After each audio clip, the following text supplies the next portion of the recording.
જામનગર શહેરમાં વિરોધ પક્ષના આક્ષેપ 40ની માજા મુક્તિ ભાજપ શાસિત જામનગર મહાનગરપાલિકાએ છેલ્લા 5 વર્ષમાં પ્રજાના ટેક્સના પૈસાના ભ્રષ્ટાચાર કરી અને સંતોષ ન મળ્યો હોય તેમ ચેરમેનનો સત્તામાં બેસવાનો સમયગાળો પૂરો થવા પર હોય છેલ્લે પણ કમિટી બોલાવી 50 કરતાં પણ વધારે કામો મંજૂર કરી 40ના હિસ્સેદાર ચેરમેન સ્ટેન્ડિંગ કમિટી જ્યારે કુશાસન માટે ગુલાબ અને ચેરમેનના સુધી કારણ માટે ગંગાજળ છાંટવામાં આવ્યું હતું ત્યારે ભાગેડુ સ્ટેન્ડિંગ કમિટીના ચેરમેન ભાગી છૂટ્યા હતા।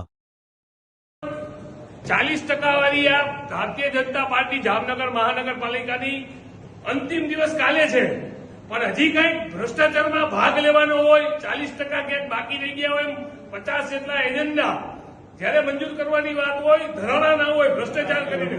50 થી પણ વધુ, ત્યારે અમે આજે આ લોકોને પવિત્ર ગંગાજળ છાતી, ખાસ કરીને ચેરમેન જે 40%ના હિસ્સેદાર છેલ્લા આ 5 વર્ષમાંથી અને અઢી વર્ષ તો ખાસ, ત્યારે જે એની ઓફિસો છે એ અપવિત્ર હતી, ભ્રષ્ટાચાર કરીને અપવિત્ર કહી દીધી। આજે ગંગાજળ છાતી અને ચેરમેન તો ભાગેડુ સાબિત થયા। જ્યારે અમે ગંગાજળ છાંટવાની વાત કરી ત્યારે બચીને આ ગંગા